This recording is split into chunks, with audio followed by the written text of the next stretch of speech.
Bismillahirrahmanirrahim. Assalamualaikum warahmatullahi wabarakatuh. Innal hamdalillah nahmaduhu wa nasta'inuhu wa nastaghfiruhu wa na'udzu billahi min shururi anfusina wa min sayyiati a'malina. Man yahdihillahu fala mudilla lahu wa man yudlilhu fala hadiya lahu. Wa ashhadu an la ilaha illallah wahdahu la syarika lah. Wa ashhadu anna Muhammadan abduhu wa rasuluh. يا أيها الذين آمنوا اتقوا الله حق تقاته ولا تموتن إلا وأنتم مسلمون يا أيها الناس اتقوا ربكم الذي خلقكم من نفس واحدة وخلق منها زوجها وبث منهما رجالا كثيرا ونساء واتقوا الله الذي تساءلون به والأرحام إن الله كان عليكم رقيبا يا أيها الذين آمنوا اتقوا الله وقولوا قولا سديدا يصلح لكم أعمالكم ويغفر لكم ذنوبكم ومن يطع الله ورسوله فقد فاز فوزا عظيما أما بعد فإن أصدق الحديث كتاب الله وخير الهدي هدي محمد صلى الله عليه وسلم وشر الأمور محدثاتها وكل محدثة بدعة وكل بدعة ضلالة وكل ضلالة في النار. Alhamdulillah, kita sambung lagi pengajian Sahih Muslim kita, dan kita pada hadis yang ke-64 hari ini. Betul tak? 64 hadis yang terakhir, hadis berkenaan dengan cinta akan Nabi SAW. Wajib cinta, wujub mahabbati Rasulullah SAW. Wajib cinta Nabi SAW. Hadisnya hadis apa? Hadisnya apa? Hadisnya wajib cinta kepada Rasul. Apa hadisnya? Hafizuddin, Dr. Hafizuddin.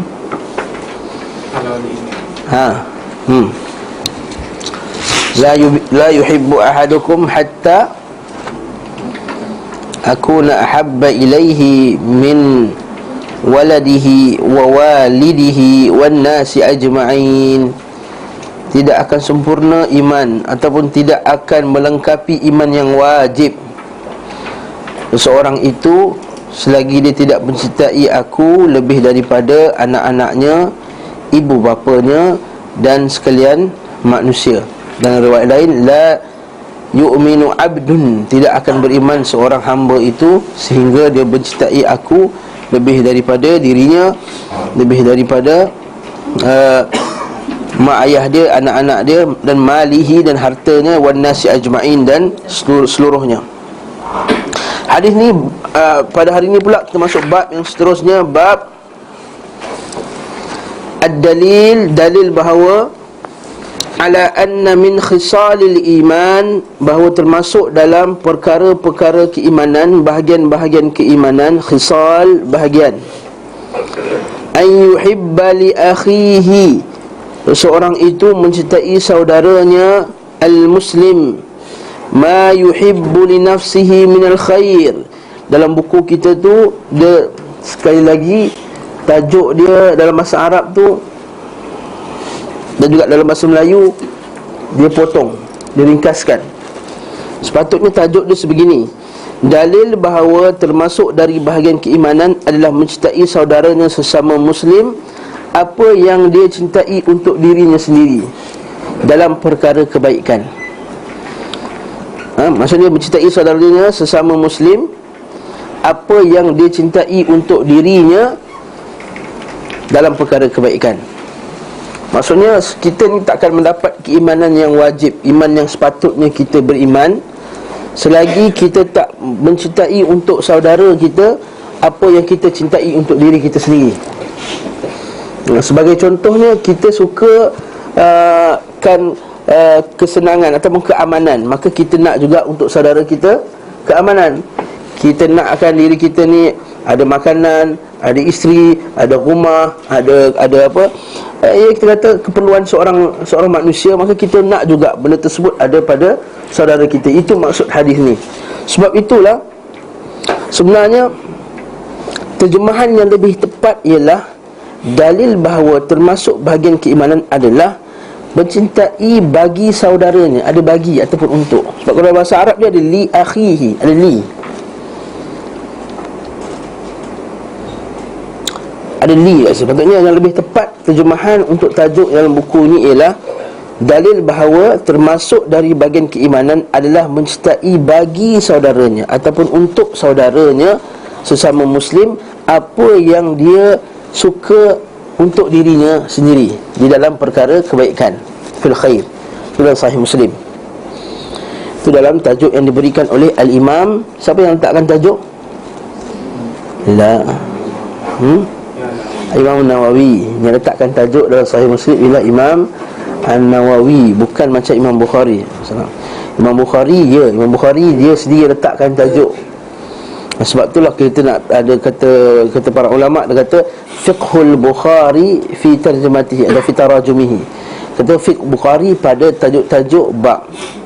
Kalau kita baca Sahih Bukhari, tajuk-tajuk bab tu dia memberikan kita gambaran macam mana Imam Bukhari faham hadis tu, ataupun apa yang Imam Bukhari nakkan daripada hadis tersebut. Berbeza dengan Imam Muslim, dia kumpulkan hadis pada babnya, tapi dia tak letakkan tajuk, tak letakkan apa yang dapat kita keluarkan daripada hadis tersebut. Imam Nawawi yang letakkan. Imam Nawawi kita kata sungguh bijaksana lah beliau, Allah Ta'ala beri ilmu, dia boleh faham seolah-olah yang diberikan tajuk tu ialah yang memberikan tajuk tu Imam Muslim sendiri, sebab dia punya flow tu cantik je. Betul, beriman kepada Allah, tak buat syirik, kemudian kepada Rasul, kena cinta kepada Rasul, kemudian cinta kepada saudara. Seolah-olah Imam Muslim sebenarnya dalam kepala dia dah ada tajuk sebenarnya, agak-agaknya, tapi dia tak buat tajuk tersebut. Itu Allah Subhanahu Wa Taala memberikan kebijaksanaan kepada para ulama kita yang tak diberikan kepada orang lain. Jadi apa hadisnya?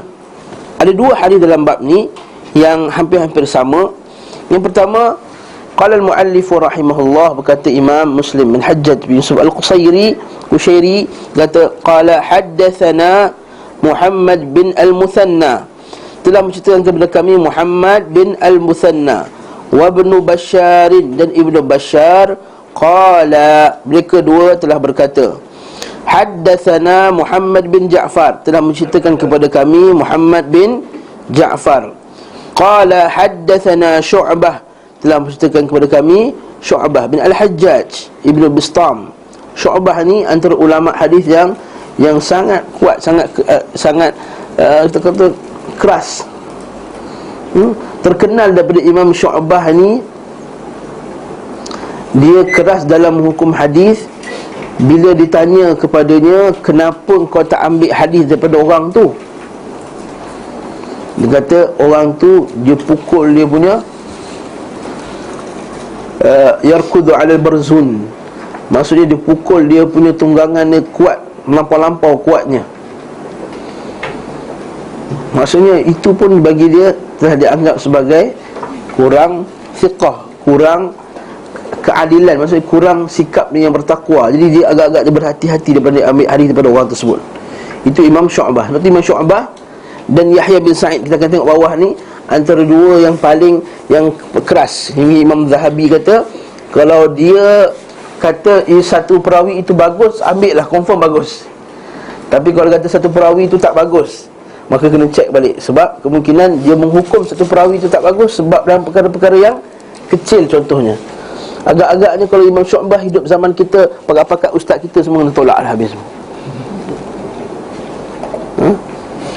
Bagi orang kadang-kadang pergi ke tempat permandian awam tu pun satu benda yang boleh kira-kira merosakkan maruah mereka. Sebab tu kita akan baca dalam sejarah-sejarah para ulama salaf, antara Yahya bin Sa'id al-Qattan, kita akan baca nanti. Dia ni kata cucu dan anak dia tak pernah sekali pun pergi hammam. Hammam ni tempat mandi air panas lah pada zaman tu. Sekali pun tak pernah pergi. Sebab biasalah kalau pergi sana, sama ada orang ternampak aurat kita atau kita nampak aurat orang. Jadi sekali pun tak nak pergi. So, ustaz kita sekarang semacam pergi swimming pool mandi kan. Itu kita menjadi ulama salaf dahulu, dia jaga hadis maruah yang ada pada diri mereka.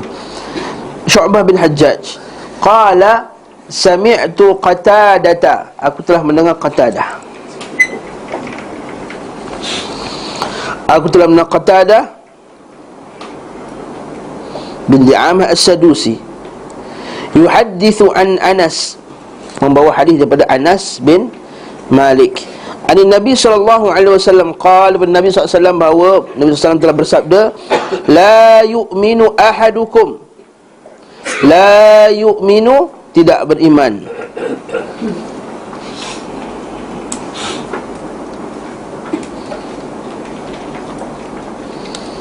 Ahadukum, salah seorang di kalangan kamu. Kalau terjemahan di sini, tidaklah salah seorang dari kalian beriman. Nanti kita akan bincang di sini apa maksud tidak beriman.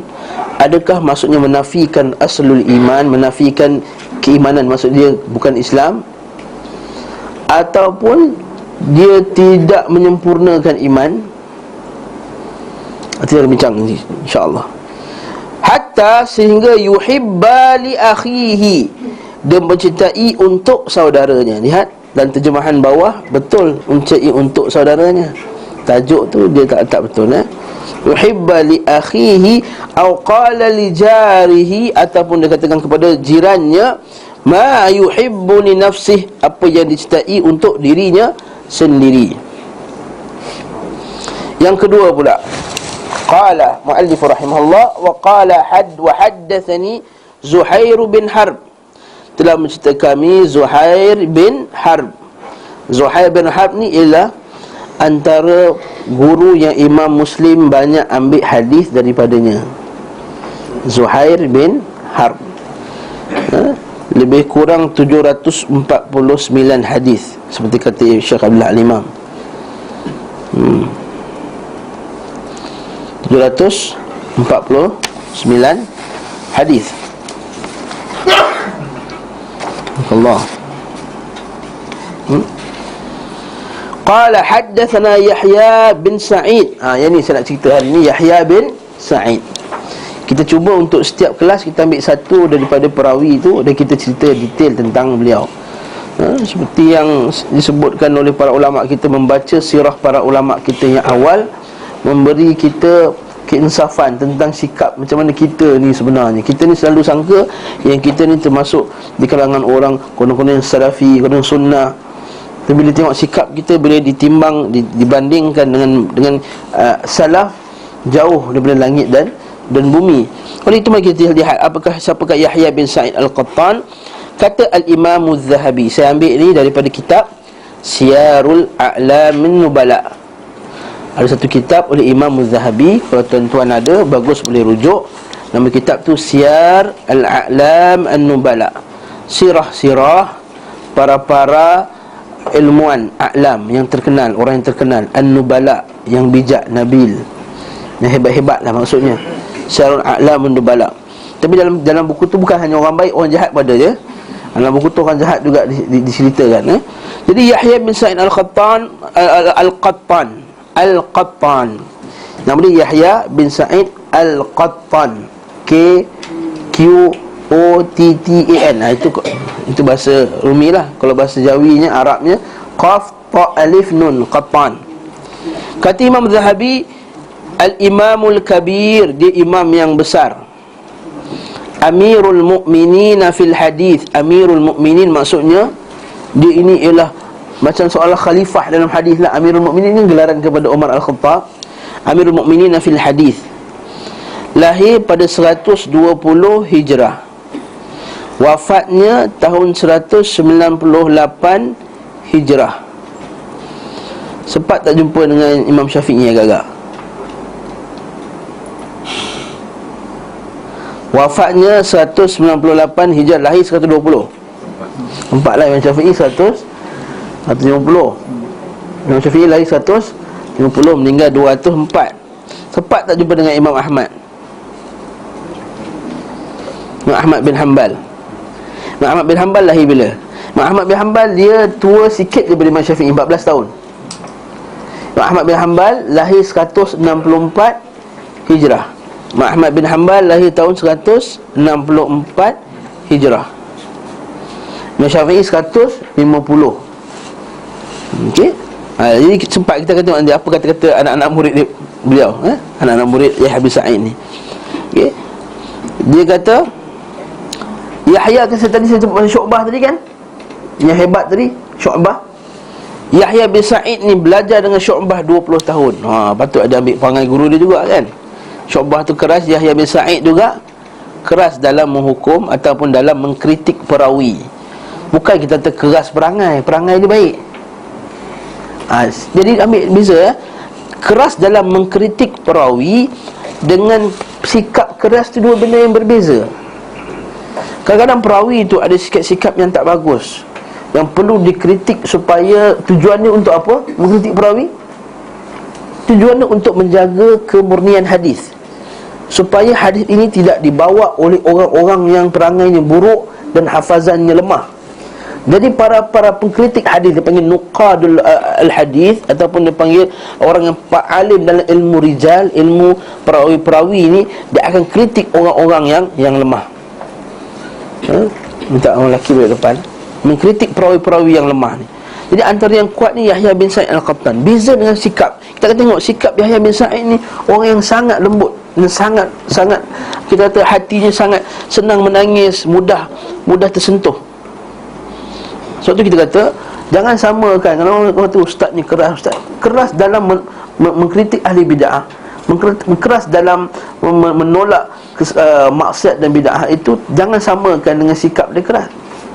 Kalau dengar Ustaz Rasul ni keras, orang takut. Bila kita bersembang dengan Ustaz Rasul, dia orang paling lembut, cakap begitu bersopan, jarang meninggikan suara, betul tak? Amiruddin biasa dengan Ustaz Rasul apa semua, orang yang sangat lembut ketika berbicara. Bila bercakap dengan kita, cakap share. Dia tak tengkau ke. Bila saya ni sekarang panggil kau je. Tapi dia kata share. Dia cakap begitu lembut. Itu bezakan dua benda ni. Jadi ni Yahya bin Sa'id Al-Qattan. Jadi Ahmad bin Hanbal kata, apa kata Imam Ahmad bin Hanbal? Qala ma ra'aitu bi'aini, aku tak pernah tengok dengan mataku seperti Yahya bin Sa'id Al-Qattan. Maksudnya hebat ni. Kata Ali Al-Madini. Siapa Ali Al-Madini? Berkata Ali Al-Madini. Ali Al-Madini guru kepada Imam Al-Bukhari. Imam Bukhari kata, aku tak pernah merasa kecil di hadapan seseorang. Mastasqartu nafsi ala ahadin kama stasqartu nafsi ala Ali Al-Madini. Aku tak pernah merasa kecil. Dia kan hebat, hafal jutaan hadis Imam Bukhari. Tapi bila depan Ali Al-Madini, dia rasa kecil, malu nak bercakap, sebab hebatnya ilmu Ali Al-Madini. Apa kata Ali Al-Madini terhadap Imam Yahya bin Sa'id Al-Qattan? Kata ma ra'aitu ahadan a'lamu birrijal, aku tak pernah tengok seseorang yang paling tahu tentang rijal. Rijal ni apa? Rijal ni ialah perawi. Anda panggil ilmu rijal, ilmu perawi. Ilmu rijal ni bukan senang, tuan-tuan rahimakumullah. Ilmu rijal ni, dia nak kenal seseorang perawi tu, nama dia punya gelaran dia, kat mana dia mengaji, siapa guru dia. Dia ni dengan hadis dia daripada guru ni okey, hadis dia daripada guru yang ni tak okey. Dia kena tahu benda tu. Macam kalau Muhammad On dengan hadis daripada saya, dengan hadis daripada Ustaz Usaini juga. Jadi ada perawi dia check kat Muhammad On, kalau dengan hadis daripada Ustaz Inas okey, sebab dia tak pernah bunting. Tapi dengan Ustaz Usairi mungkin lemah sikit hadis daripada Ustaz Usairi, sebab dia kadang-kadang banyak ponteng. Contoh ya, jangan marah. Ataupun contoh, itu contohnya. Dia boleh tahu benda tu bukan senang. Maksudnya dia kena kaji dalam. Dan dalam kitab hadis ada berapa ribu perawi, dan dia kena hafal semua tu. Sampai datuk nenek dia kena hafal. Kita atuk nenek kita pun tak hafal. Anak kita punya pun ingat lupa. Ini perawi tu. Ini kata Imam Ahmad, kata yang Ali Al-Madini, aku tak pernah tengok seorang yang paling terrijal daripada Yahya bin Sa'id Al-Qattan. Tapi kita lihat para salaf ini bukan hanya dia ni hebat dari segi ilmu, hebat juga dari segi amalan. Kata anak dia, kana Yahya bin Sa'id Al-Qattan yakhtimul Quran kulla yawmin wa laylah. Sa'id Al-Qattan ni mengkhatamkan Quran sehari sekali. Macam mana nak mengaji, tu dia boleh khatam Quran sehari sekali. Mungkin dia baca dengan laju lah kot. Orang hafal Quran ni kan dia boleh baca laju kan. Macam kita malah baca perlahan. Ustaz 1 jam barulah berapa muka surat. Itu kita nak betulkan makhraj lagi, nak betulkan dengung lagi. Dia mungkin dia hafal macam orang macam kita baca Fatihah kan cepat, tak sedar dah, dia dah rukuk dah. Macam itulah. Macam itulah, macam dia dah hafal tu, dia dah kuasai, dia baca dengan, mungkin baca dengan cepat. Dia kata apa? Kemudian setiap kali lepas khatam Quran, yad'u li alfin nas, dia akan berdoakan untuk 1000 orang manusia. Maksudnya nampak tak? Dia bukan amal untuk diri dia sendiri, dia berdoakan untuk orang lain. Itu hebat ya. Sebab hadis Nabi SAW kan, siapa yang berdoa untuk saudaranya fi dhahri ghaibihi fa inna lahu malakun muwakkal, akan satu malaikat akan berada pada kepalanya, dia bersama dia, dan kata falaka bimithl, amin walaka bimithl, amin, dan bagi kamu juga perkara yang sama. Maksudnya kalau dia berdoakan 1000 orang, maksud dapat 1000 perkara yang sama plus malaikat aminkan. Itu kelebihan dia berdoa untuk saudara kita yang lain. Thumma yakhruju ba'dal asr, lepas tu lepas asar dia keluar dengan hadis. Oh, Masya Allah, hebat Yahya bin Sa'id Al-Qattan. Okay? Kata seorang anak murid Yahya bin Ma'in, satu ulama hadis lagi, dia kata apa? Aqama Yahya bin Sa'id 20 sanah, 20 tahun dia qiyamul lail, tak miss. Tak pernah miss. Setiap malam yakhtimul Quran kullal laila, setiap malam dia akan khatam Quran. Dia ni juga seorang yang khusyuk, bila dengar Quran boleh pengsan. Pernah sekali dia kata, kunna inda Yahya bin Sa'id, kata Ali Al-Madini, surah Al-Madini yang hebat tadi kan, kami bersama dengan Ali Al-Madini, seorang tu datang baca surah Ad-Dukhan, pengsan, fasa'iq, pengsan. Seorang lagi dia tengah mengajar, dia gila-gila, seorang-seorang datang baca Quran kat depan dia, mengajar Quran juga. Ada seorang tu baca surah Al-Zalzalah, Zalzalah, iza zulzilatil, budak-budak kita baca, kita macam tu gitu je lalu, iza zulzilatil ardu zilzalaha, kita baca. Tapi dia baca iza zulzilatil pengsan, Yahya bin Sa'id Al-Qattan. Itu beza kita, khusyuknya beliau dan khusyuknya kita. Dan juga beliau tawaduk, bila berpakaian dia akan pakaian macam orang biasa. Kata anak murid dia, beliau ni berpakaian macam orang biasa, nampak je macam orang biasa je. Bila dia bercakap, fuqaha semua diam. Para fuqaha semua terdiam sebab kehebatan ilmunya. Dalil bahawa tak semestinya orang alim dia kena nampak macam dia paling hebat, paling besar, serbannya paling bukan, tak semestinya. Itu tak semestinya. Kemudian dia punya apa? Dia menjaga maruah diri. Saya sebut tadi, dia tak akan pergi. Dia kata anaknya Muhammad bin Ahmad bin Yahya bin Sa'id Al-Qattan, cucu dia kata apa? Datukku tidak pernah ketawa terbahak-bahak. Qahqah ahmin, tak pernah ketawa terbahak-bahak. Tak pernah mandi di hammam pemandian awam, dan tak banyak bergurau. Semua saya ada. Ketawa terbahak-bahak, mandi terbahak-bahak. Tak boleh. Dan juga beliau menjaga hadis. Kata Imam Nasa'i, umana'ullahi ala hadis Rasulullah, penjaga-penjaga hadis Rasulullah SAW ni ada 3. Kata Imam Nasa'i. Siapa ni? Imam An-Nasa'i, sahibus Sunan An-Nasa'i itu, dia kata ada 3: Syu'bah, Malik dan Yahya Al-Qattan, penjaga hadis. Yang menjaga hadis itu. Beliau juga sangat kuat belajar. Dia kata, aku keluar mencari ilmu pada waktu pagi dan aku tak balik melainkan lepas isyak. Masya Allah. Itu hebatlah dia, dia talibul ilm. Dan juga beliau ialah seperti yang sebut tadi lah, beliau ialah antara yang keras dalam mengkritik ulama hadis. Jadi kata Imam Az-Zahabi, rahimahullah, dia kata kalau Yahya bin Sa'id dia recommend satu perawi itu, terimalah, confirm okey. Tapi bila dia kritik satu perawi itu, jangan kamu ambil, melainkan kamu telah membandingkan dengan pendapat-pendapat ulama yang lain. Itu Yahya bin Sa'id Al-Qattan. Jadi itu ulama kita. Kita kenal ulama kita. Ini kenal, semua kenal. PM pertama, PM kedua, PM ketiga. Kalau minat politik tu, adun semua kenal. Siapa petani kat ni, kat Kedah ni, nama sekian-sekian semua tahu. Kalau minat bola, semua tak kenal. Kalau minat artis, semua kenal. Ini ulama-ulama kita tak kenal, kita kena kenal. Jadi Yahya bin Sa'id Al-Qattan daripada Husain Al-Muallim. Nanti insya-Allah kita akan belajar pasal Husain Muallim pula. Husain Muallim ni pun hebat juga. An Qatadah an Anas an Nabi sallallahu alaihi wasallam qala wallazi nafsi biyadihi. Apa beza hadis pertama dengan hadis yang kedua?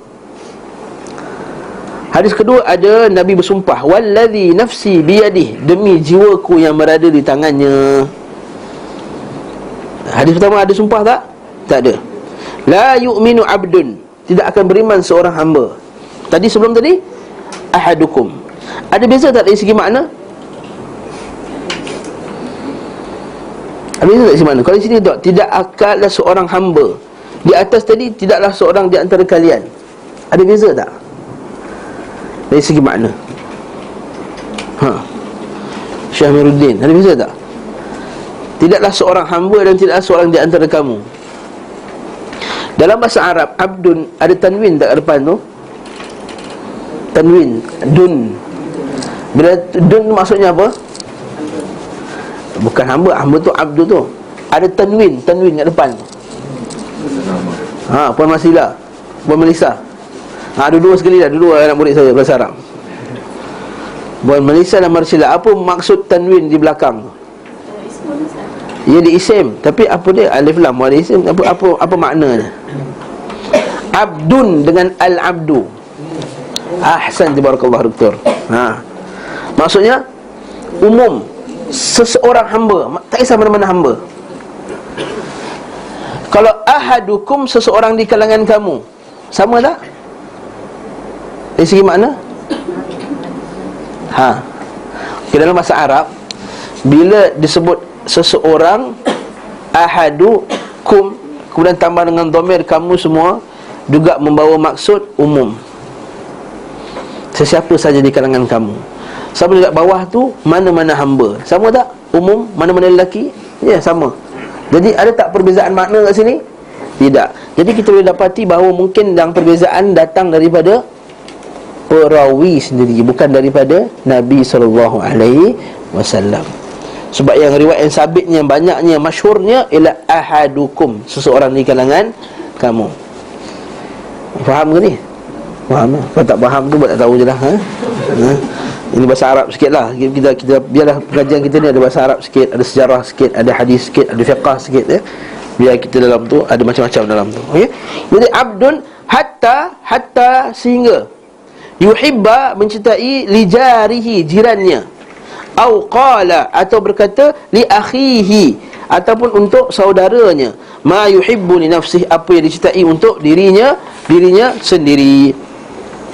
Hadis ni kesimpulan apa? Kalau makna dari segi umumnya, maksudnya kita ni kena sayang saudara kita seperti mana kita sayang untuk orang lain. Okey. Ada juga hadis yang lebih kurang sama, hampir maknanya macam ni. Antaranya hadis diriwayatkan oleh Imam At-Tirmizi daripada Abi Hurairah. Hadis diriwayatkan Imam Tirmizi daripada Abi Hurairah, Nabi SAW bersabda, ahib linnas, cintalah untuk manusia, ma tuhibbu li nafsik, apa yang kamu cintai untuk dirimu, takun mu'mina, kamu akan jadi orang yang beriman. Takun mu'mina. Hadis riwayat Tirmizi. Hadis yang kedua daripada Ahmad.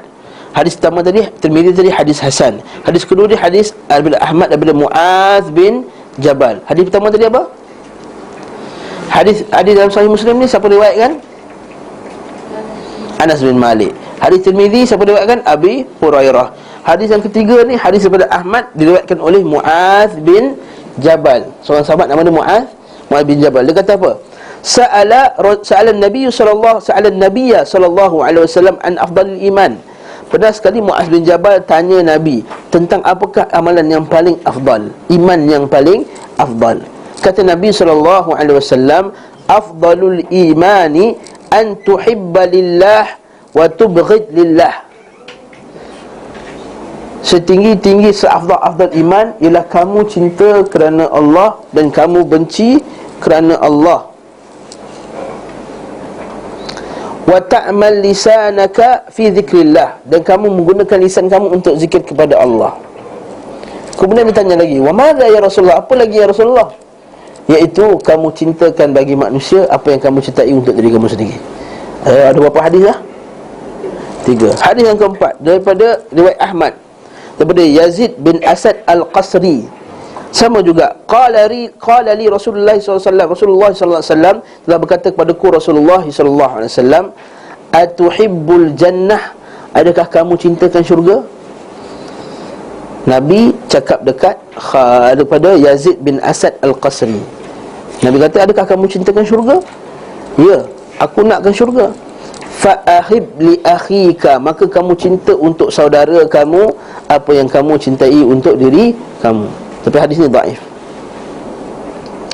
Ada hadis yang sahih daripada riwayat Muslim juga yang hampir sama maknanya. Okey, iaitu hadis daripada Abdullah bin Amr Al-As. Apa hadis tu? Nabi kata apa? Man ahabba an yuzahziha 'anil nar, siapa yang nak selamat daripada neraka, nak terlepas, wa yadkhulul jannah, dan masuk syurga, fal ta'ti maniyatuhu, maka hendaklah, fal tudrikhu maniyatuhu, maka hendaklah bila dia mati, dia dalam keadaan beriman kepada Allah dan hari akhirat. Kemudian wa ya'ti ilan nas, dan dia bersikap kepada manusia dengan sikap yang baik, yang dia suka orang lain bersikap dengan dia benda yang sama juga. Ni macam orang putih kata apa? Do to others what? Saya tak tahu apa. Itulah dia. Maksudnya buatlah kepada orang lain kebaikan apa yang kamu nak orang lain buat dekat kita. Dah ada dah kata-kata Nabi SAW. Tak perlu kata-kata orang kafir mana-mana. Nabi dah ajar dulu dah. Ini dia quote lah daripada Bernard Shaw, apa nama dah, macam-macam lah orang ni, orang kafir sana, orang kafir sini. Hadis Nabi dah ada dah. Kita bagi hadis Nabi dulu. Yes, tiru Nabi. Dia pun tiru Nabi. Tak tahu dah dia tiru Nabi ke tak. Tapi ini dia. So tengok macam hadis yang terakhir sekali, hadis pada Abi Zar Al-Ghifari. Abi Zar ni, dia ni sangat kuat berpegang pada agama. Dia tak boleh orang langgar satu maksiat, dia rasa geram, dia marah, dia ghairah tinggi. Jadi bila Nabi kata kat dia, ya Mu'adz, wahai ya Abu Dzar, aku cinta engkau kerana Allah, aku cinta kamu kerana Allah. Oleh itu janganlah ambil jadi pemimpin. Aku cinta untuk kamu apa yang aku cinta untuk diriku sendiri. Oleh itu janganlah kamu menjadi pemimpin. Jangan kamu menjaga harta anak yatim. Sebab Nabi mendapati pada Abu Dzar ni ada kelemahan sikit dalam mentadbir. Jadi dia takut Abi Dzar ni tersilap. Jadi kita kepada saudara kita juga, kita jangan bagi sebabkan dia saudara kita, kita bagi benda yang tak layak bagi dia. Sedangkan kalau dia tak mampu, kita bagi juga, kita telah meletakkan dia ke dalam azab yang keras nanti di akhirat kelak. Okey, pengajaran hadis. Pertama, ulama kata hadis ini ialah antara hadis yang diletakkan sebagai hadis-hadis asas dalam nak memahami agama Islam secara keseluruhan. Dia panggil al-hadis min allati 'alaiha madaril Islam, iaitu kalau kita tanya apakah asas kepada perhubungan manusia dalam Islam, orang tanya tanya Abang Nizlan, apakah dalam Islam ni macam mana konsep hubungan manusia antara manusia yang lain Islam? Pakai hadis ni, iaitu kamu cinta saudara kamu apakah kamu cinta untuk diri kamu sendiri. Ini asas. Sebab itulah Imam An-Nawawi rahimahullah letakkan hadis ni dalam kitab dia Al-Arba'in An-Nawawiyah, hadis 40 Imam Nawawi. Lepas tu kita kata hadis 40 Imam Nawawi tu ialah hadis asas nak faham Islam. Kalau kita faham hadis 40 Imam Nawawi tu, insya-Allah apa-apa benda-benda yang datang, isu-isu yang datang kepada kita, insya-Allah kita boleh nak menapisnya ataupun memberikan pendapat pada satu isu tersebut. Kalau hadis 40 tak hafal lagi, nak bercakap dalam Facebook, dalam mana, tak payahlah, diam je. Sebab tu asas dia. Itu dalam para ulama kata hadis ni juga termasuk dalam jawami'ul kalim. Nak tak perkataan jawami'ul kalim? Apa dia? Hadis yang dia pendek tapi maknanya sangat luas. Daripada hadis ni orang boleh bincangkan banyak isu. Sebab dalam hadis ni juga kita boleh cerita pasal isu akhlak antara manusia, isu dengki, isu Kadang dia kata kamu cinta kepada saudara kamu apa yang kamu cintai untuk diri kamu sendiri. Kalau kamu tak suka orang dengki kat kita tak suka orang dengki kat orang, kat kawan kita, kan? Lepas tu kadang-kadang bila orang tak faham hadis ni, dia rasa ini kadang-kadang ilmu yang dia dapat pun dia tak nak kongsi kat orang. Asam pedas kamu sedap lah kata, bagi sikit. Mana boleh rahsia. Tapi kalau dia buat bisnes lain cerita lah. Kalau buat bisnes tu lain cerita lah. Abang ni tak nak bagi tahu rahsia nasi berani dia, sebab dia special sedap nasi berani dia. Tapi itu lain cerita. Ini kalau kita berkongsi ilmu, kamu tahu mana kamu baca ni ilmu? Aku cari sendiri. Sama juga nanti kita akan tengok macam mana imam, para ulama kita, dia tak rasa macam patutnya ilmu ni aku punya. Ini sikap juga pada ahli ilmu. Dia kata ini anak murid aku, katanya. Ini anak murid aku ni, kau jangan ambil. Mana boleh. Jangan belajar dengan ustaz lain, belajar dengan aku je. Ustaz lain tak bagus. Tak boleh. Ni adab, tak ada adab. Ni bukan sikap para ulama salaf kita.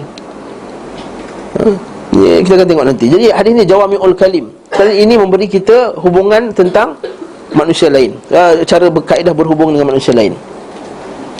Contoh kata Abdul Syah Al-Iman, kata innahu aslun azimun fi muamalatil mu'minin. Dia adalah asal, iaitu pokok asas Islam dalam kita bermuamalah kepada umat Islam yang lain.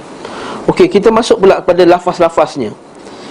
Pertama, Nabi bersumpah, wallazi nafsi biyadihi, demi jiwaku yang berada di tangan Allah. Boleh tak kita bersumpah dalam keadaan kita tak disuruh untuk bersumpah? Biasanya sumpah ni kita guna masa bila?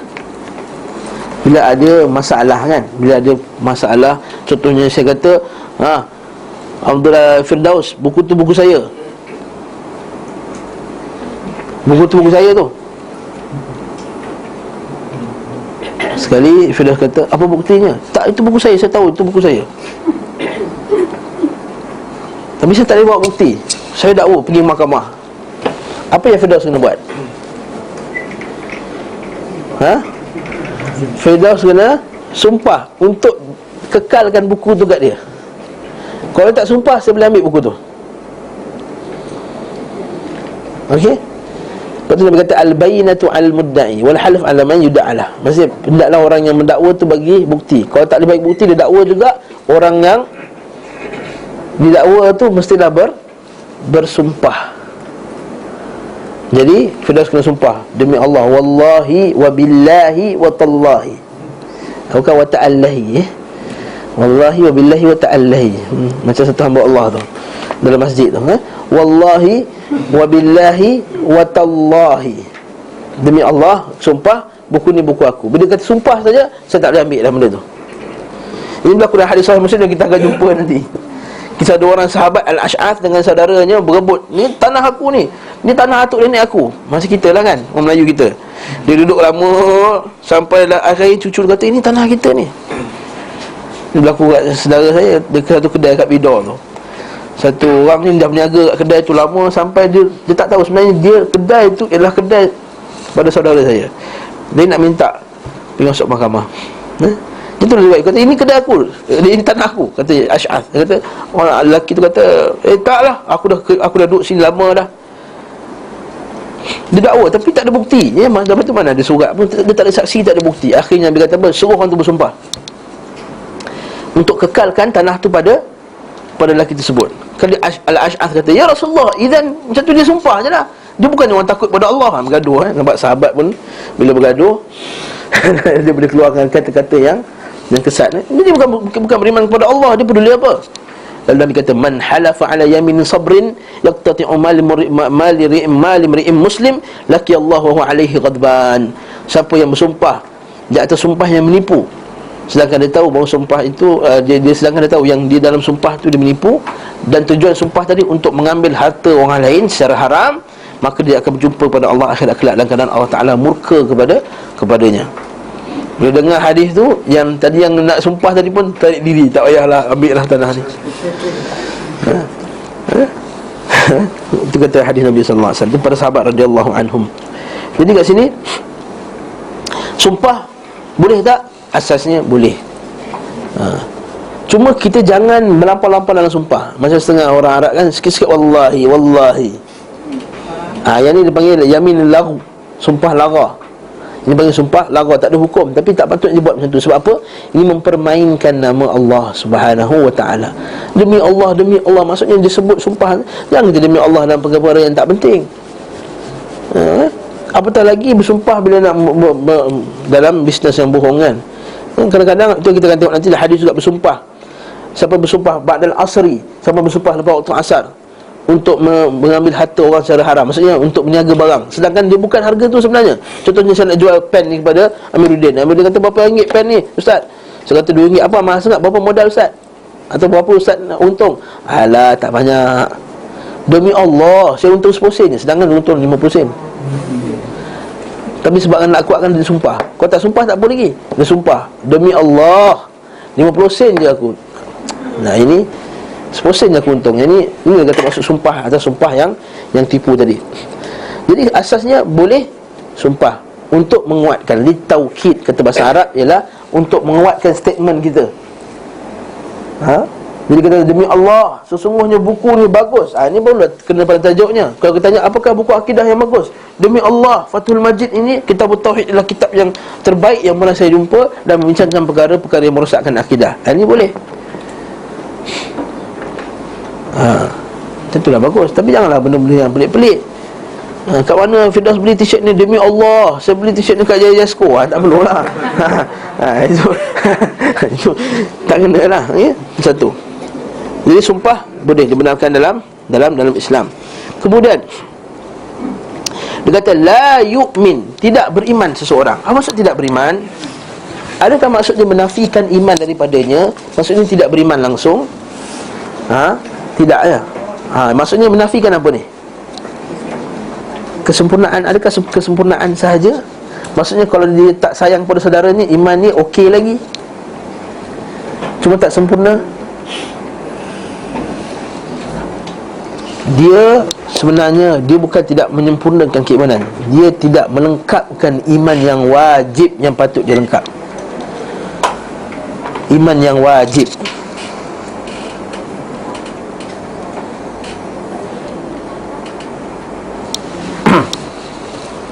Sebab benda ni patah balik kepada asal iman dalam Islam.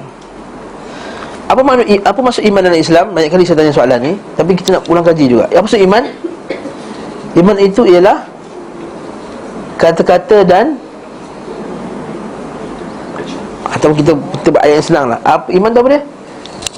Membenarkan dalam hati, ucapkan dengan lidah dan perbuatan. Maksudnya ikut ahli sunnah, perbuatan tu part of iman. Okey. Adakah semua perbuatan kalau kita tak buat kafir, keluar dari iman?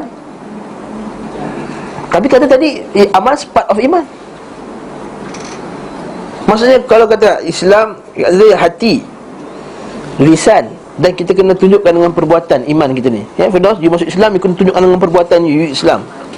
You tak boleh pergi minum arak apa semua langsung tak buat Islam. Bila tanya Islam tak, Islam dalam hati je, tak boleh. Okey. You kata amalan is part of Islam kan? Okey. Jadi kalau you tak beramal, you tak Islam lah, you tak iman lah.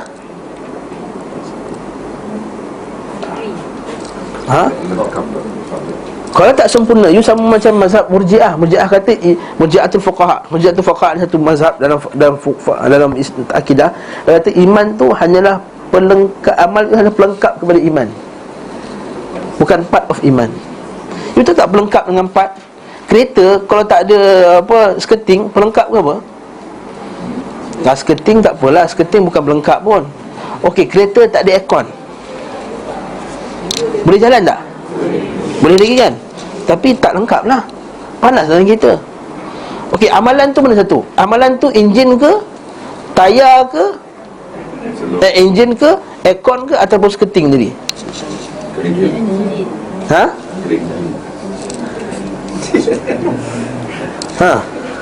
Mana satu? Okey, kalau tak ada enjin, kita tak boleh jalan. Tak ada aircon boleh jalan, tapi panas. Tak ada sketing, tak ada pun tak apa. Sketing ke apa ke yang letak tempat gantung baju belakang tu apa? Spoiler. Minta maaf minta maaf. Kalau spoiler saya minta maaf. Soalan spoiler saya minta maaf. Tiga tadi. Boleh. Tiga. Iman, amal dalam iman masuk mana-mana? Iman tu kereta lah. Iman tu kereta. Okey, amal tu enjin ke, aircon ke, sketing? Aircon. Maksudnya kalau dia tak beramal, dia masih lagi beriman. Maksudnya kalau tak beramal, masih lagi beriman. Yang naik turun tak kisah, tapi still ada lagi. Masa naik turun tu macam kecil ke besar je. Kancil Mercedes, kancil Mercedes.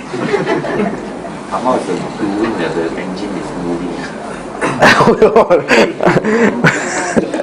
Tak, maksudnya ini lah, masuk falsafah lah ustaz ya. Bukan cerita ni, sebab kita nak faham betul-betul. Kemudian kata amal tu is ekon. Maksudnya kalau tak beramal, kata kalau dia tak buat langsung Islam, kecuali solat. Kata solat, kita tahu kalau solat tinggal kafir kan, semua tak buat, semua langsung zero tak buat. Ataupun solat pun dia tinggalkan. Islam tak ni? berdosa. Beriman tak? Maksudnya dia beriman tak? Tidak. Dia tak buat Islam langsung. Zero. Dia tak beramal langsung. Langsung tak beramal Islam.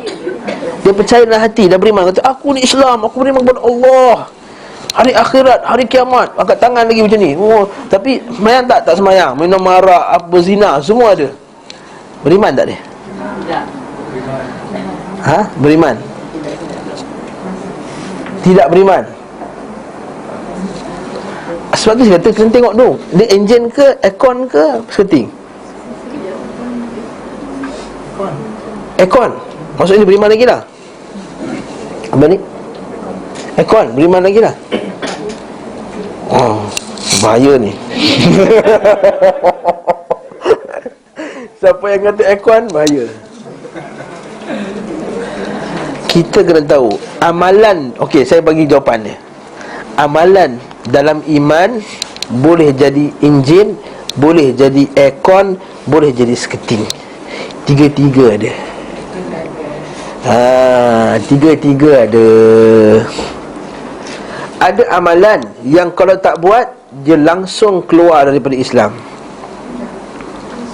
Ada amalan kalau dia tak buat, dia menghilangkan, mencacatkan asas iman tu sendiri.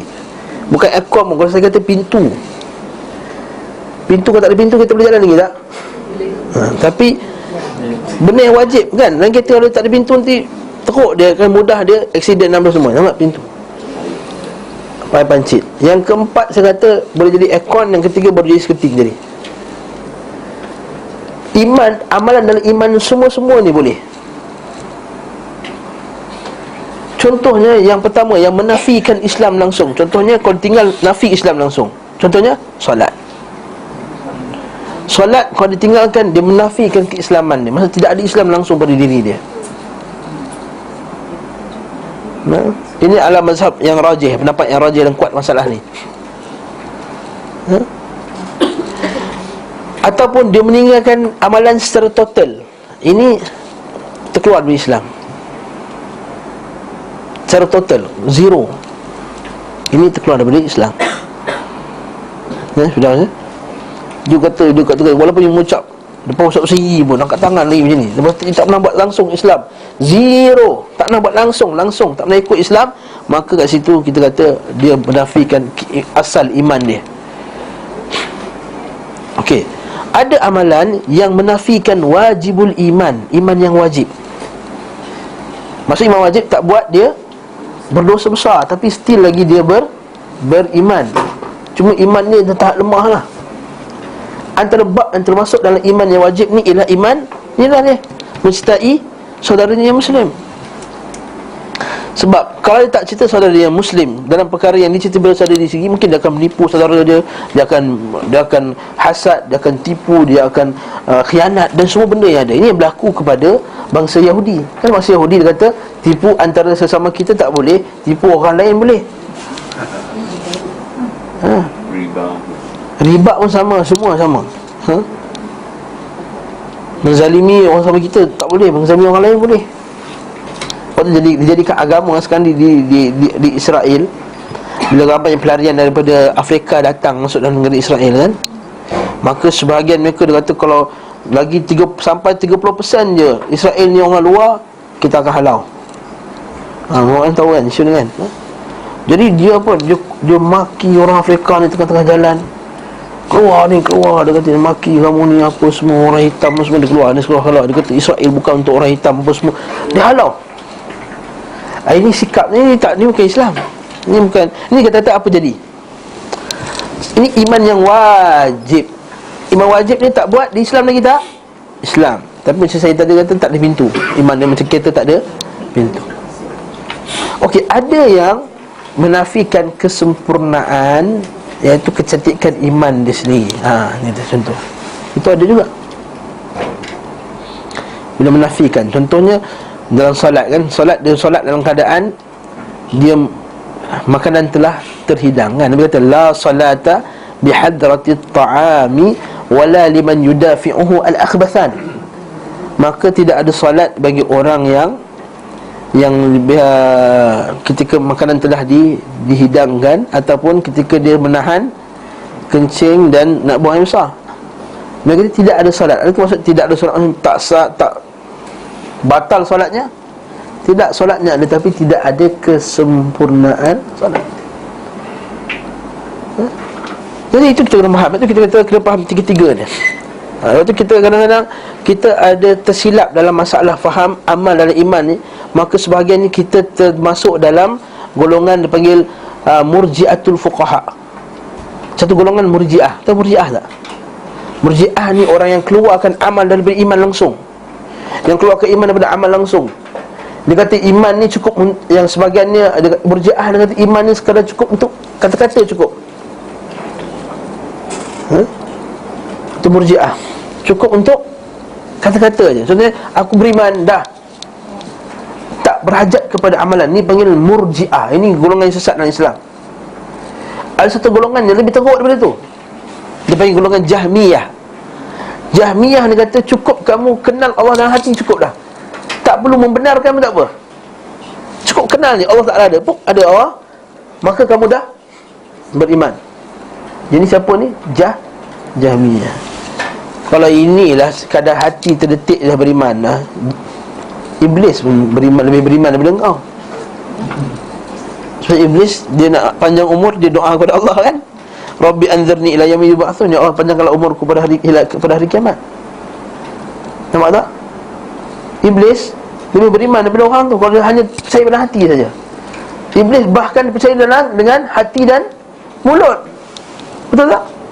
Kau takkan dia bagi Tuhan ni Rabbi. Qala Rabbi bima aghwaytani, wahai Tuhanku, sebab engkau telah mempersiakan aku, la aqudanna lahum an siratakal mustaqim, dan aku akan menghalang mereka daripada jalan kamu yang lurus. Dia cakap ya Rabb. Dia kata apa? Ya, wahai Tuhanku. Kalau mazhab murji'ah tadi hanya lisan saja cukup untuk kata dia beriman, maka orang munafik dah beriman. Orang munafik dah beriman. So orang munafik dia percaya dengan lisan. Kalau hati tadi Fir'aun percaya dengan hati je. Betul tak? Allah Ta'ala sebut dalam Quran, wajahadu biha wastaqanatha anfusuhum dhulman wa 'uluwa. Dia menolaknya sedangkan hati dia yakin. Kalau percaya hati dan lisan saja, tak ada amal, maksudnya iman Iblis. Cantik tak? Percaya pada hati saja iman macam iman Fir'aun. Percaya dengan mulut saja iman macam iman munafik. Percaya iman dan lisan, hati dan lisan saja tak ada amal, maka imannya iman Iblis. Faham tak ni? Jadi sebab tu dia berhajat kepada amal, berhajat kepada amal. Jadi hadis ni sekali lagi patah balik, la yu'minu ahadukum, tidak beriman. Dia menafikan mana satu? Dia menafikan asal iman ke? Menafikan wajib iman ke? Menafikan kesempurnaan iman? Wajib iman. Sebab mencintai saudaranya wajib. Kita suka apa yang orang lain buat baik pada saudara kita, macam mana orang buat baik pada kita, itu hukumnya wajib, bukannya sunat lah. Bukannya sunat. Okey. Persoalan seterusnya. Selesai masalah tadi? Okey. Meaning treat one another in the fair manner or equal or... Bagus soalan. Soalan ni pernah ditanya dekat Syekh Abdullah Al-Imam. Adakah maksudnya kita kena, hadis ni maksudnya equality, kena sama semua? Maksudnya kalau dari segi amalan pun, tak apalah aku sembahyang banyak ni, kau pun kena sembahyang banyak tu juga. Tak betul. Bukan maksud equality maksudnya. Maksudnya kita kena buat yang terbaik, kita nakkan yang terbaik untuk saudara kita, macam mana kita nak terbaik untuk diri kita. Tak semestinya equal. Memang berlaku dalam sebagian salaf. Contohnya Fudail bin Iyad, disebut oleh Ibn Rajab Al-Hambali. Dan Fudail bin Iyad dia kata, aku ni suka kalau aku pakai, aku tak nak lebih daripada orang lain pakai daripada aku. Bukan, aku tak suka orang lain, aku ni lebih pakai daripada orang lain. Contohnya kalau aku pakai kasut mahal macam ni, aku tak nak, aku nak biar aku ni lebih rendah ataupun sama dengan orang lain. Adakah ini maksudnya?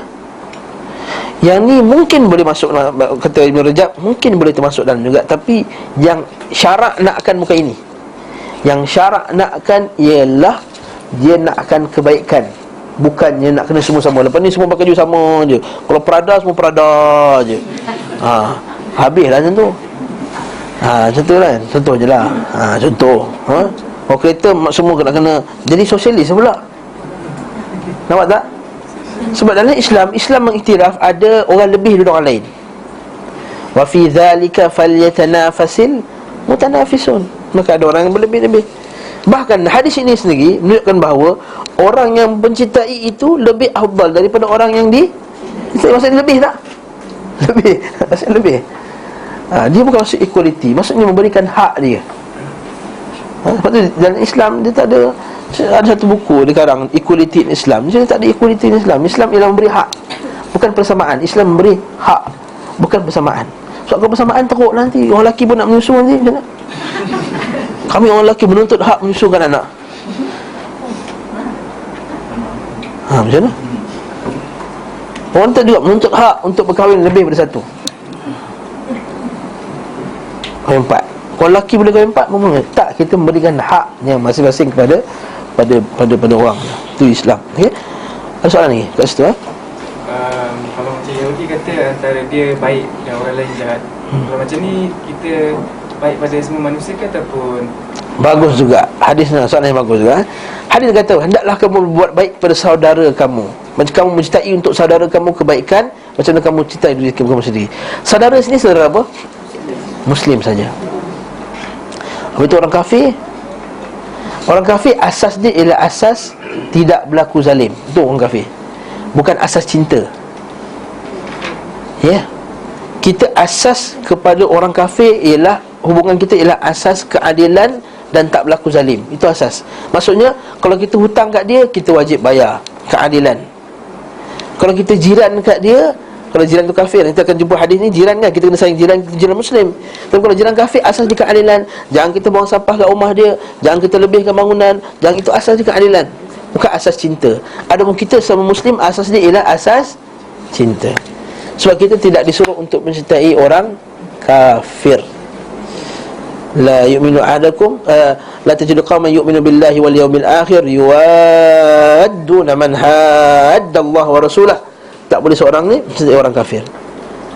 Apa itu macam mana yang orang masuk Islam tak dicinta mak ayah dia? Mak ayah hubungan dia lain.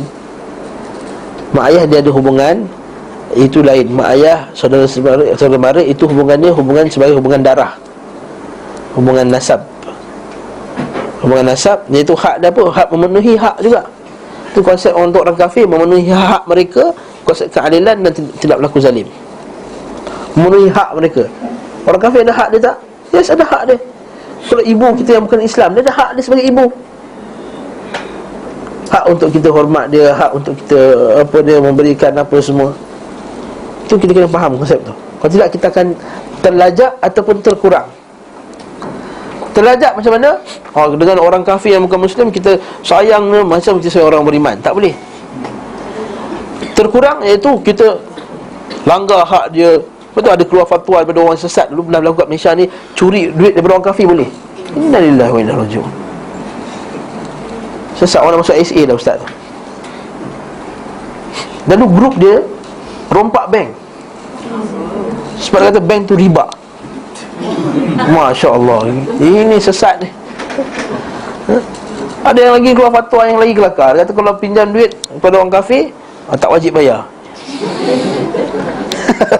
Ini yang merosakkan pandangan Islam. Mana ada wajib bayar, hutang wajib bayar.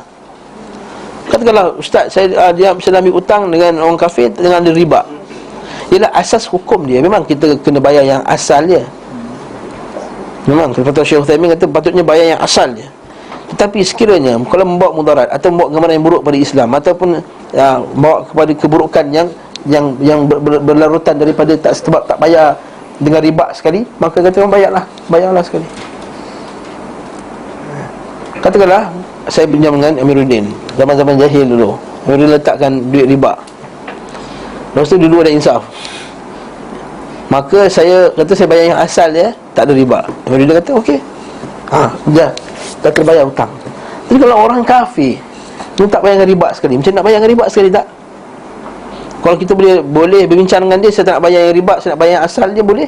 Boleh, tapi mustahil lah biasanya. Dengan bank nanti bincang, boleh bincang dengan bank.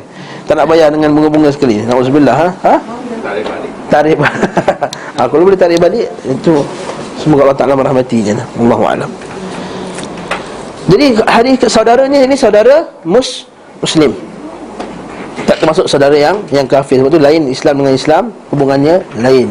Tak boleh cinta orang kafir sama seperti cinta orang seperti orang Islam. Jadi kemudian dalam hadis ini juga ada tambahan, hendaklah kamu mencintai saudara kamu, untuk saudara kamu apa yang kamu cintai untuk diri kamu, fil khair, dalam kebaikan. Ada tambahan dalam kebaikan. Sebab ada setengah orang dia lawyer buruk. Dia kata, saya cinta rokok, jadi saya offer rokok ke orang juga. Kamu cinta untuk saudara kamu apa yang kamu cinta untuk diri kamu sendiri. Jadi saya cinta untuk diri saya rokok, jadi saya offer ke orang. Tak. Dan ada, alhamdulillah, ada tambahan dalam hadis riwayat Nasa'i dan lain-lain. Dia kata ada tambahan fil khair, minal khair, dalam perkara kebaikan. Alhamdulillah, selesai. Tak bolehlah orang tu pakai dalil hadis ni untuk menghalalkan dia ajak benda yang jahat kepada orang lain dalam perkara yang kebaikan. Kata Syekh Al-Albani rahimahullah, dengan tambahan fil khair ni dalam kebaikan, kebaikan ni umum besar, betul tak? Jadi kebaikan di dunia maupun kebaikan dunia ataupun kebaikan di akhirat. Sebab itulah kalau kita sukakan kita ni kaya, kita suka juga saudara kita ni kaya, kita suka kita hidup senang, kita nak, itu dari segi dunia. Begitu juga dari segi akhirat. Kalau kita suka kita datang mengaji, faham sunnah, faham hadis Nabi sallallahu alaihi wasallam, kita nak juga saudara kita juga tahu benda yang sama. Itu sikap dia. Dia tak boleh kata tak apa, biar aku tahu, orang lain tak tahu, nanti supaya aku tetap kekal dirujukkan dalam tempat ni. Contohnya satu ulama nama Muhammad bin Ja'far, dia kata, wahai anakku, kau doalah kepada Allah semoga Allah Ta'ala tak membanyakkan orang seperti aku ni dalam masyarakat ni. Subhanallah. Sebab dia doa macam ni, tawaduk, punya tawaduk. Ya wahai anakku, kau doalah kepada Allah supaya Allah Ta'ala tak membanyakkan orang macam aku dalam masyarakat ni, dalam umat ini. Sedangkan dia tu ulama tu, ulama hadis. Sebab apa dia doa macam tu? Sebab dia rasa diri dia tu banyak dosa, tak bagus. Maksudnya nak juga orang dapat kebaikan. Itu juga dengan Ibnu Abbas. Dia kata, Ibnu Abbas kata, aku ni bila aku tahu satu ilmu, aku harap orang lain pun tahu benda yang sama juga. Nampak tak? Dia bukan kata biar aku seorang ni tahu, nanti semua orang tahu rujuk aku je tahu ilmu ni. Sebab itulah kita orang alim dia suka menisbahkan. Itu ulama-ulama kita dia kata, ilmu ni saya ambil daripada kitab ni, ilmu ni saya ambil dari kitab ni, ilmu ni saya ambil. Lepas tu itu sunnah. Lepas tu kita kata sunnah di kalangan para ulama kita letakkan kat mana rujukan. Sebab apa? Supaya orang lain dapat kebaikan daripada buku tu juga. Itu kepentingan. Kalau kita nampak mungkin ini dari segi nak memastikan kesahihan ilmu saya, tidak. Ini dari segi ialah ini untuk berkongsi ilmu. Itu juga kata Imam Syafi'i, seperti yang disebut oleh Ustaz Hanafi semalam, juga dengan kitab-kitab disebut, dan Ibn Rajab kata, Imam Syafi'i kata, aku ni suka orang ambil ilmu daripada aku, tapi dia dapat ilmu tu dia tak kata aku dapat ilmu daripada Imam Syafi'i. Itu lain pula. Sebab apa? Dia tak nak orang sebut-sebut nama dia. Maksudnya dia nakkan orang lain dapat ilmu juga daripada dia, seperti dia, alim macam dia juga, tapi taklah disebut-sebut nama dia supaya dia tak diangkat-angkat oleh masyarakat. Ada soalan tak? Soalan, adakah hadis ni juga bermaksud kita membenci untuk saudara kita apa yang kita benci untuk diri kita sendiri? Tadi cinta kan, kita mencintai untuk saudara kita apa yang kita cinta untuk diri kita sendiri. Adakah maksud hadis juga iaitu kita membenci untuk saudara kita apa yang kita benci untuk diri kita sendiri? Jawapannya iyalah. Kalau kita bencikan untuk diri kita syirik, kita kena benci untuk saudara kita syirik juga. Kita benci kita ni buat maksiat, kita benci untuk diri kita, kawan kita untuk buat maksiat. Jadi kalau kita fahamlah hadis ni, kita nak wrap up lah hadis ni, kita kata ini hadis ni satu asal yang agung dalam Islam. Dan dengan hadis ni dia memotong segala jalan kejahatan kita kepada orang Muslim yang lain. Betul tak? Kalau orang tak suka orang lain buat kita menipu, kita tak suka orang menipu. Tak suka khianat kat kita, kita tak suka khianat kat orang. Tak suka kita bagi ilmu yang salah, kita tak suka orang bagi ilmu salah pada orang lain. Kalau kita faham hadis ni betul-betul, insya-Allah kita akan jadi orang yang beriman kepada Allah Subhanahu wa taala. Tapi Syekh Abdullah Al-Imam, jika seseorang dia tak nak buat jahat dekat saudaranya, bukan sebab dia tak nak saudara, bukan sebab orang tu sendiri, ialah sebab kerana Allah, maka ini adalah tanda keimanan yang agung kepada Allah Subhanahu wa taala. Kadang-kadang orang tak nak ambil duit dia 1 sen pun, bukan sebab sangat tak nak kecilkan hati orang tu. Orang tu tahu kalau setakat ambil 20 sen, 30 sen dia tak marah. Tapi asas dia apa? Asal dia iman kepada Allah tadi. Aku tak nak ambil dia walaupun sebab aku takut kepada Allah Ta'ala.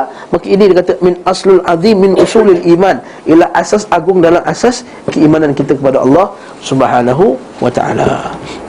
Wallahu Ta'ala a'lam bissawab. Ada soalan tak? Oh, banyak soalan.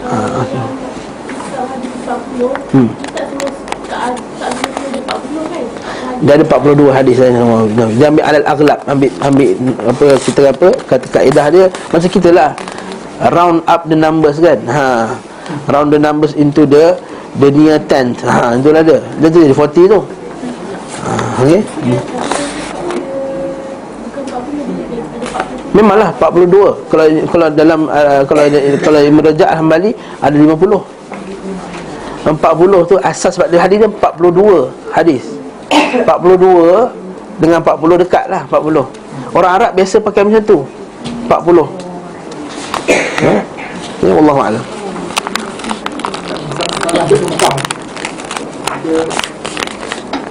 Dia bolehkan nama Allah lah. Kat Malaysia ni macam-macam lah, demi bangsa, negara. Soalan kita libatkan sejarah kita. Okey, bila dia nyanyi lagu Demi Negara yang tu, masa sekolah tu kan, kalau etikad dia demi tu maksudnya sumpah pengagungan, maka itu kita kata boleh rosak iman lah. Tapi kalau maksud dia ialah kerana negara, bukan sumpah tau, kerana negara. Kerana negara aku bekerja bersungguh-sungguh. Kerana, tapi itu pun ada masalah lah tu. Sebab kita disuruh untuk bekerja kerana Allah SWT. Tapi boleh tak kita bekerja untuk manusia?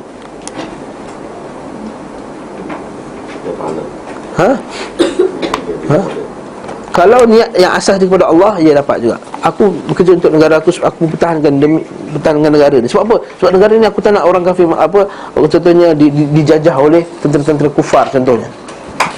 Itu boleh lah. Asas dia ialah kepada Allah tadi. Tapi kalau asas dia memang demi negara, demi bangsa aku keperjuangkan apa, mana itu maksudnya kita ada masalah lah tu. Kan kita menda'a ila asabiyah. Siapa yang mendakwa kepada asabiyah tu, itu antara ciri-ciri jahiliah. Maksudnya demi negara, demi bangsa apa semua tu. Siapa yang mengajak kepada dia panggil kepada asabiyah kaum, maka ini sifat jahiliyah. Kan Nabi SAW pernah berlaku zaman Nabi, orang berebut, orang Ansar dengan Muhajirin berebut air kan, masa dalam peperangan. Lalu seorang tersepak punggung orang tu. Ada hadis riwayat lain pula tertampar muka dia. Sekali satu Ansar ni kata, ya lil Ansar, wahai Ansar tengoklah, wa ya lil Muhajirin. Sekali Nabi kata, abida'wal jahiliyah wa ana baina adhurikum, adakah panggilan-panggilan jahiliyah ini sedangkan aku ada kat depan kamu ni? Sedangkan Muhajirin dan Ansar tu panggilan jahiliah ke? Asal dia tak. Dalam Quran sebut Muhajirin dan Ansar kan? Allah Ta'ala as-sabiqun al-awwaluna minal Muhajirin wal Ansar. Asasnya Muhajirin dan Ansar tu bukan nama yang jahat, tapi bila digunakan dalam bentuk yang tak elok. Sebab bila bergaduh tadi dia panggil Muhajirin, ni geng Muhajirin, ni geng Ansar, maka Nabi kata, ini adakah ini panggilan-panggilan jahiliah sedangkan aku ada berada di sisi kamu? Nabi digelar jahiliah. Habis tu juga kalau demi negara, demi apa semua tu jahiliah, bendera jahiliah, saya takut-takut jadi macam apa hadis Nabi SAW tadi, sifat jahiliah. Kalau dianggap sebagai sumpah, itu tak boleh lah. Mana boleh sumpah atas nama makhluk? Man halafa bi ghairillahi faqad kafara al-asyraq. Siapa bersumpah di atas nama selain Allah, maka dia telah melakukan syirik ataupun kufur. Nah, hadis lain Nabi sallallahu alaihi wasallam kata man la tahlifu bi abaikum wa man halafa bi abaikum faqul la ilaha illallah. Jangan kamu bersumpah atas nama ayah kamu, ataupun nama ayah itu maksud bapa, negara, bangsa dan apa semua. Wa faman halafa bi abaikum falyaqul la ilaha illallah. Siapa yang bersumpah atas nama selain Allah, itu nama bapa kamu, hendaklah kamu mengucapkan la ilaha illallah. Maksudnya kamu mengucap balik. Wallahu ta'ala alam bisawab. Macam ni dua hadis, satu ada tambahan. Sumpah, maksudnya dia lagi tinggi atau sama? Lain. Ada sumpah tu maksudnya dia lagi strong ke? Ya, maksud dengan ada sumpahnya dia menguatkan lagi lah hadis tu. Hadis ni kuat Lagi. satu lagi ke? Bukan hadis tu lagi kuat, tak seperti hadis lagi kuat. Mungkin hadis pertama tu dia tak riwayatkan yang sumpahan tu. Macam kita lah, kita buat berita kat orang, kadang-kadang ada berita yang tak habis. Ada setengah orang dia ingat semua, ada setengah orang dia ingat gist daripada perkataan tu je. Tapi tak semestinya itu lagi kuat. Cuma kita kata dengan tambahan sumpah tadi menguatkan makna hadis tadi, bahawa kita kena berbuat amalah dengan saudara kita dengan perkara yang baik. Wallahu a'lam. Subhanakallahumma wa bihamdika, asyhadu an la ilaha illa anta, astaghfiruka wa atubu ilaik.